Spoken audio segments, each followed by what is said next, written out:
There is something that affects a controlling person far more deeply than your silence.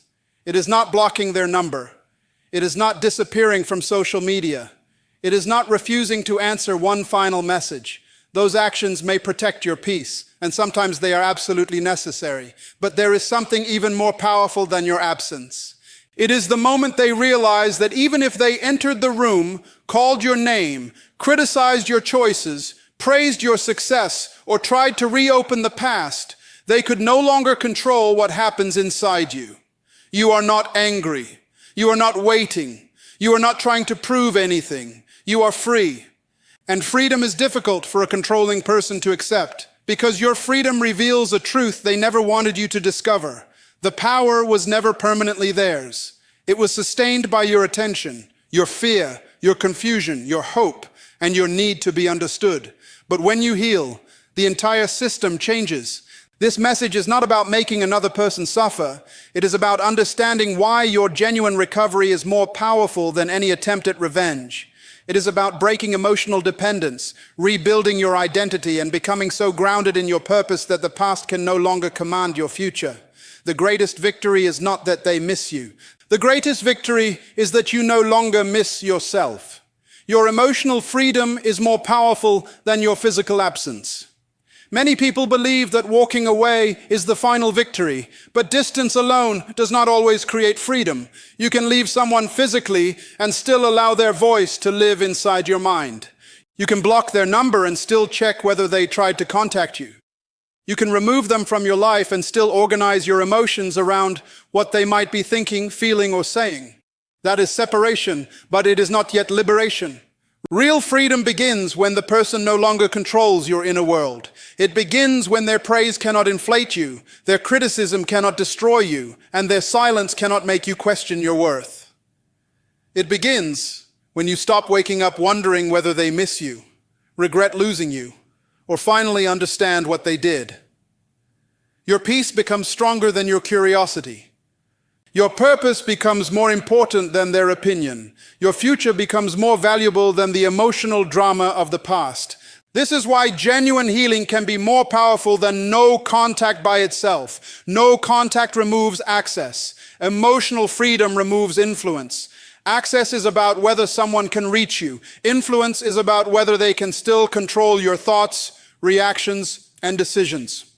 A person may have no direct contact with you and still occupy most of your mental space. They may not be present in your home, but they may still be present in every conversation you replay. They may not be speaking to you, but you may still be living according to the fear, doubt, or insecurity they created. You must understand that your mind is valuable territory. Not everyone deserves permanent residence there. Someone may have hurt you, misunderstood you, manipulated you, or repeatedly dismissed your needs. But you do not have to give them lifelong authority over your identity. What happened to you matters, but it does not have to become the definition of who you are. You can acknowledge the pain without building your entire future around it. Emotional freedom does not mean pretending that nothing happened. It does not mean suppressing anger, denying grief, or forcing yourself to forgive before you are ready. It means facing the truth honestly while refusing to remain controlled by it. It means learning from the experience without allowing the experience to become your permanent emotional home. Some people mistakenly believe healing means becoming cold. That is not healing. Becoming cold may simply be another form of being controlled by the wound. True healing allows you to remain wise without becoming bitter. It allows you to set boundaries without losing compassion. It allows you to protect yourself without becoming obsessed with revenge. It allows you to remember the lesson without reliving the pain every day. Your freedom becomes visible when you stop trying to prove that you are free. You no longer post for a reaction.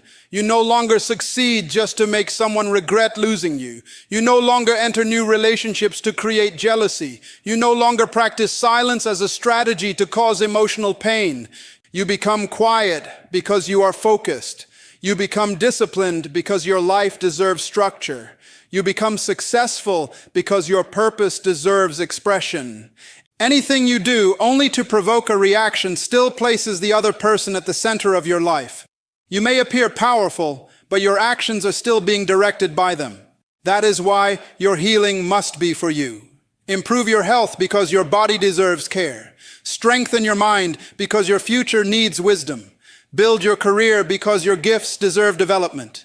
Restore your relationships because healthy connection matters. Return to your dreams because you were not created merely to survive someone else's behavior. There comes a moment when you must stop asking, "How do I make them feel my absence?" and begin asking, "How do I fully return to myself?" That second question will transform your life. Return to the version of yourself that existed before you learned to doubt every feeling. Return to your creativity. Return to your confidence. Return to your standards. Return to the friendships you neglected. Return to the goals you postponed. Return to the voice you silenced because you were afraid of conflict. Your greatest achievement is not becoming unforgettable to someone who mistreated you. Your greatest achievement is remembering who you are. When you reclaim your identity, you stop negotiating your dignity. You stop explaining boundaries to people committed to misunderstanding them. You stop begging for basic respect. You stop measuring your worth by another person's ability to recognize it. You realize that your value was never created by their approval, so it cannot be destroyed by their rejection. That is emotional freedom. It is not loud. It does not need an audience. It does not demand revenge. It does not wait for an apology. It simply says, what happened may have affected me, but it will not own me. I may have lost time, but I will not lose my future. I may have been wounded, but I am rebuilding with wisdom. No contact can close a door. Emotional freedom builds an entirely new house. And once you have built a life rooted in peace, purpose, self-respect, and truth, you will no longer stand at the old door waiting to see who knocks. A controlling person begins to lose influence the moment you stop needing their approval to feel worthy. This is one of the most important lessons you can learn after an emotionally unhealthy relationship. Many controlling dynamics do not survive because one person is physically stronger or intellectually superior. They survive because one person becomes emotionally dependent on the other person's validation. A compliment brings relief. Criticism creates panic. Affection feels like acceptance. Silence feels like rejection. Over time, your emotional condition begins to rise and fall according to how that person responds to you.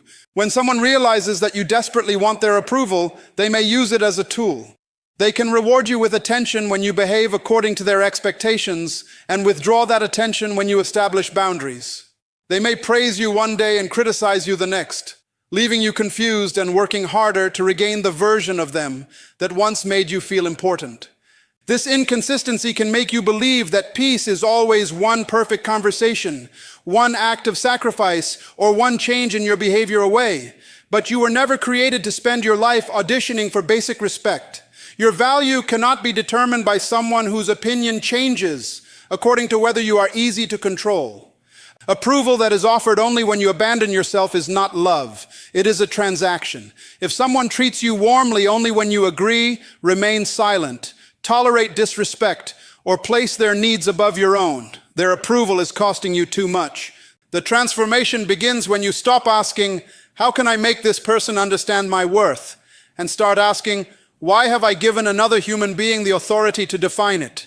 This does not mean becoming arrogant, cold, or unwilling to receive feedback. Emotional maturity includes listening to honest correction. However, healthy feedback helps you grow without attacking your identity.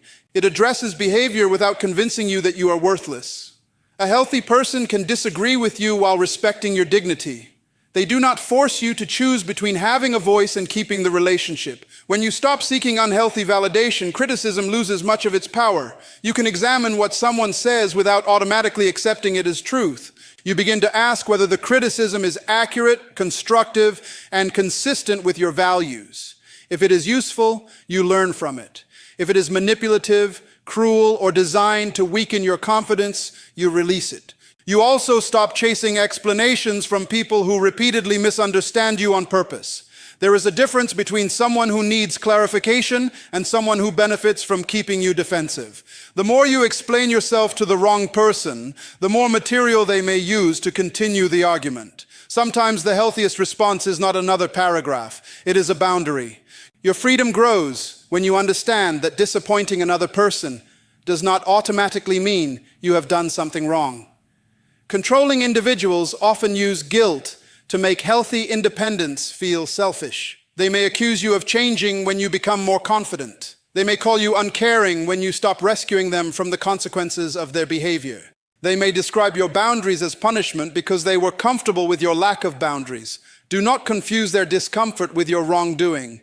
When people are accustomed to unlimited access, reasonable limits can feel like rejection, but your responsibility is not to keep everyone comfortable. Your responsibility is to live according to truth, wisdom, and self-respect. The moment you stop needing their applause, you also stop fearing their disapproval. That does not mean their words will never hurt. Healing is not emotional numbness. It means their reactions no longer control your decisions. You may feel sadness and still maintain the boundary. You may miss them and still refuse to return to dysfunction. You may care about their well-being without surrendering your own. This is emotional independence. It is the ability to love without begging, to listen without losing yourself, and to walk away without needing the other person to agree with your decision. It is knowing that closure does not always come through an apology. Sometimes closure comes through accepting the pattern and deciding that you will no longer participate in it. Do not build your confidence around proving that they were wrong about you. That still makes their opinion the center of your life. Build your confidence through character. Keep promises to yourself. Develop your abilities. Strengthen your routines. Surround yourself with people whose respect is consistent. Become honest about your weaknesses without forgetting your strengths. The goal is not to become impossible to criticize. The goal is to become wise enough to know which voices deserve influence. When you know who you are, praise becomes encouraging but not necessary. Criticism becomes information but not a definition. Rejection becomes painful but not destructive. You stop begging people to recognize what you have finally learned to recognize within yourself. That is when control begins to collapse. It collapses because you are no longer emotionally available for the old pattern. You are no longer chasing approval that should have been given freely. You are no longer sacrificing your identity to maintain access to someone who repeatedly disturbed your peace. You have returned your authority to its rightful place. And once you understand that your worth does not increase when someone praises you or decrease when someone rejects you, you become much harder to manipulate. You stop living as a reflection of another person's opinion and begin living as the responsible guardian of your own life. Real healing is not something you perform for the person who hurt you. It is something you practice when nobody is watching. Many people leave an unhealthy relationship and immediately feel pressure to prove that they are doing well. They post more often, smile more loudly, display new friendships, or rush into success because they want the other person to notice what they lost. But when your recovery is designed to produce someone else's reaction, that person is still influencing your choices. You may have removed them from your life physically, yet they remain at the center of your motivation. Genuine healing begins when you stop asking, "Will they see this?" and start asking, "Is this helping me become whole?" There is nothing wrong with enjoying your life publicly, celebrating your progress, or sharing meaningful moments. The question is not whether people can see your happiness. The question is why you need them to see it. Are you expressing joy, or are you sending a hidden message? Are you building a new life, or are you constructing evidence for an invisible trial? Are you becoming healthier because you value yourself, or because you want someone to regret mistreating you? These questions require honesty, because healing without honesty easily becomes another performance. Performance is exhausting. It forces you to look strong before you actually feel strong. It teaches you to hide difficult emotions instead of processing them. It can make you believe that sadness means failure, that missing someone means weakness, or that a painful day erases all your progress. But recovery is rarely a straight line. Some days you will feel powerful. Other days a memory, a song, a location, or an unexpected message may disturb your peace. That does not mean you are returning to the beginning. It means your mind and body are still learning that the danger, confusion, or instability is no longer controlling your present. True healing gives you permission to be honest without becoming hopeless. You can admit that something hurt you while still believing that it will not define you. You can recognize that you miss certain moments without pretending the entire relationship was healthy. You can grieve the future you imagined while accepting that the reality you experienced did not support that future. Emotional maturity is the ability to hold these truths together. You do not have to rewrite the past to move beyond it. Consistency is what turns healing from an idea into a lifestyle. It is found in the small decisions you repeat. It is going to sleep without checking their social media. It is keeping a boundary even when loneliness tries to negotiate with you. It is returning to friendships you neglected. It is taking care of your body after months or years of emotional stress.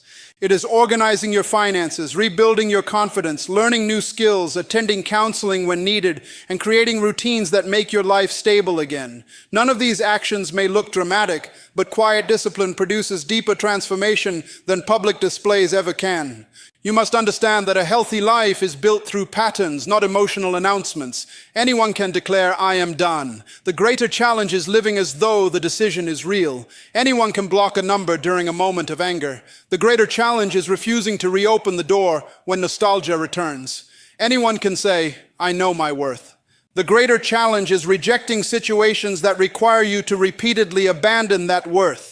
This is why healing must be connected to identity. You are not simply trying to escape one person. You are becoming someone who no longer accepts the same pattern.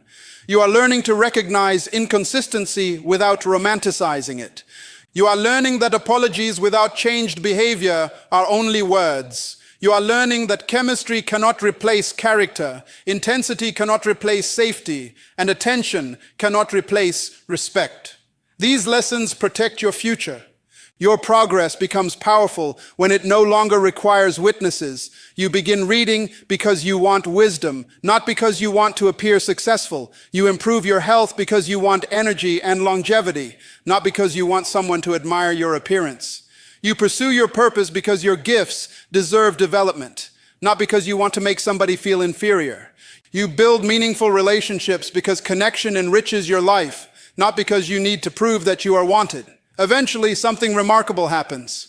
You stop measuring your healing by whether the other person contacts you, misses you, watches you, or regrets losing you.